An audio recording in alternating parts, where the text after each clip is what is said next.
Bom, mais ou menos por volta do século passado, Beatriz e Pedro estavam fazendo uma série de livros essenciais para designers gráficos. De lá para cá, muita água rolou, feudalismo, capitalismo, crises, enfim.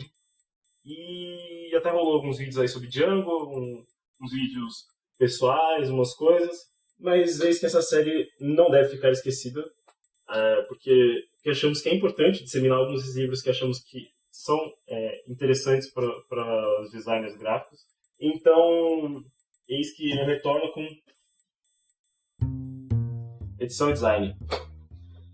Esse livro que é do John White, segundo o que diz atrás dele mesmo, Editing by Design, no título original, foi o livro que adotamos na Editora Abril como manual básico de edição e design desde que John White o lançou pela primeira vez nos Estados Unidos. Ou seja, esse livro aqui, aparentemente, é o que dizem e é o que ele diz, é um livro usado como guia para o design editorial das revistas da Abril, que é simplesmente a editora de maior porte, eu acredito, no mercado editorial, pelo menos na área de periódicos, revistas e tal, aqui no Brasil. E eu vi no Anticast o pessoal dizer uma vez que não havia um grande livro sobre design editorial, e quando alguém pediu um conselho e tal. Eu fiquei com aquela coceirinha, porque eu acho que o Edição Design ele é um grande manual para quem está começando em design editorial. Na real, o que eles falaram é meio estranho, mas faz algum sentido, porque não existem livros com regras, o manual do design editorial, tirando esse. Porque depois o que você aprende passa a ser baseado em referências e outras coisas que podemos falar em outros vídeos. Pedro, mas e o grid de construção e desconstrução? Excelente pergunta, Beatriz. O grid Construção e Desconstrução, do Timothy Samara, que é um livro que também podemos falar sobre um dia, ele não é um livro essencial para o designer gráfico. Ele é uma referência interessante, que contém muitos exemplos, um pouco da história do grid, coisas bastante interessantes, não é inútil, mas ele não é um guia. Ele é muito visual, tem uma coletânea de grids com exemplos de peças, umas meio velhas, eu diria, meio até ultrapassadas, até porque era aquele começo da internet, do 3D, então ele tenta ser inovador, botar uns grids 3D, mas ele tem também aqueles grids mais normais mesmo. Enfim, mas ele não é um livro essencialmente como um manual, não é um livro tão interessante pro iniciante. E eu acredito que muita gente, Beatriz, deve se frustrar com isso, porque a pessoa abre aquele livro e ela não vê aquele caminho, aquela cartilha caminho suave que todos nós tivemos na primeira série, menos você, Beatriz. Então, esse aqui eu diria que é o Caminho Suave. Vou botar aqui a imagem do Caminho Suave, a cartilha Caminho Suave.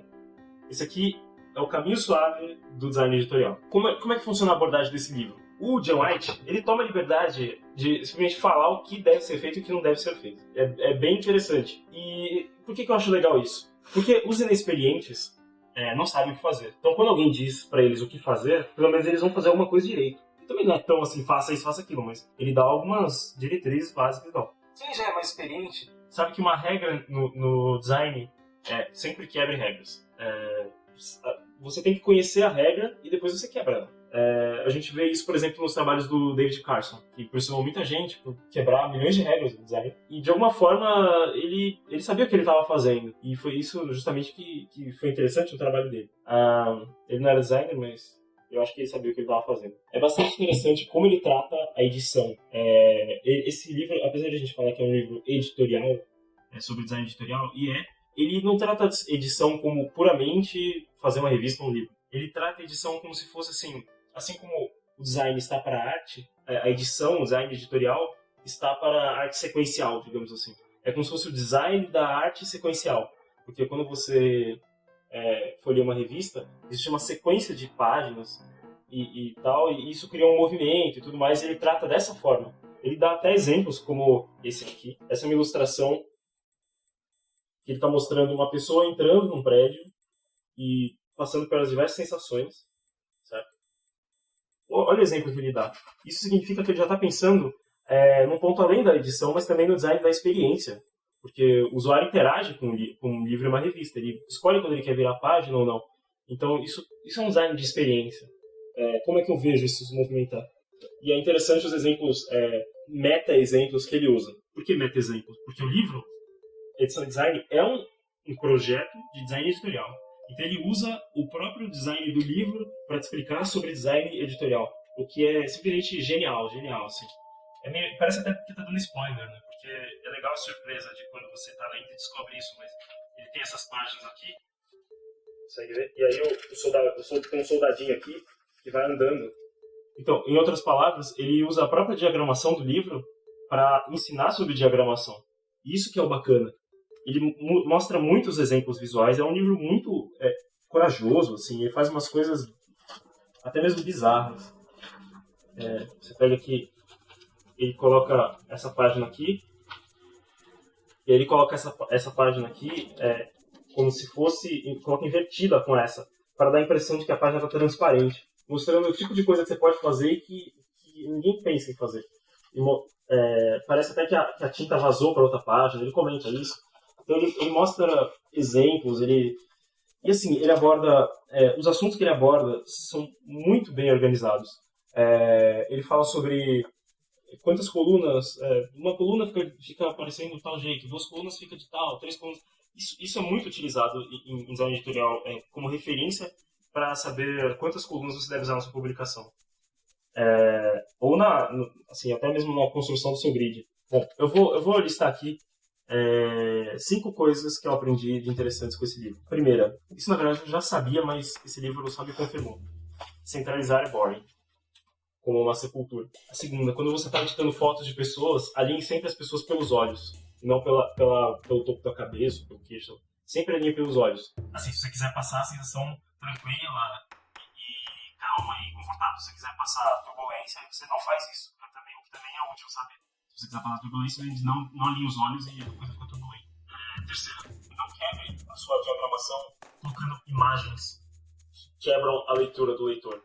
Eu fazia isso e quase que instintivamente, acho que todo mundo faz quando está tentando entrar na área. Fala, isso não é bacana, gente. Ele explica que você tem que deixar as imagens, você não precisa colocar elas quebrando o texto. Você agrupe elas numa parte e deixa o texto fluir naturalmente. Porque o leitor fica cansado de ver que a imagem está entrando no meio.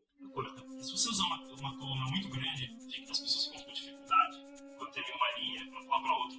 Isso explica muito bem nesse livro. Isso não é só para design editorial, é para site também. Eu, quando faço site hoje, eu nunca mais uso uma coluna gigante, como muitos sites usam, até blogs às vezes.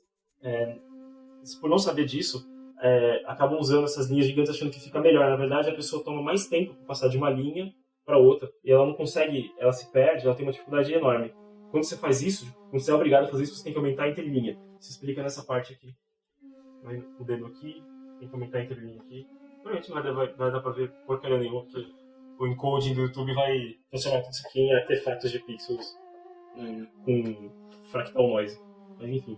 A quinta, quando você faz uma revista ou um material que se pareça com uma revista, tenha certeza de que você está criando gritos e sussurros. No momento você está gritando com o título, no outro momento você está sussurrando. Você tem que criar esse ritmo, essa quebra de ritmo, para tornar o material interessante. Senão ele vai parecer boring, como a grande maioria das revistas que a gente vê por aí, infelizmente. Aliás, a grande maioria não, eu estou sendo injusto. Muita revista boa aqui no Brasil. Eu falei aqui, então? Falou aqui, então. Então, pessoal, é isso.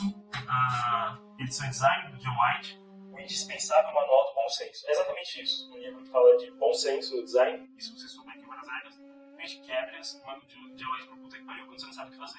Apele pra ele, porque provavelmente você não vai errar.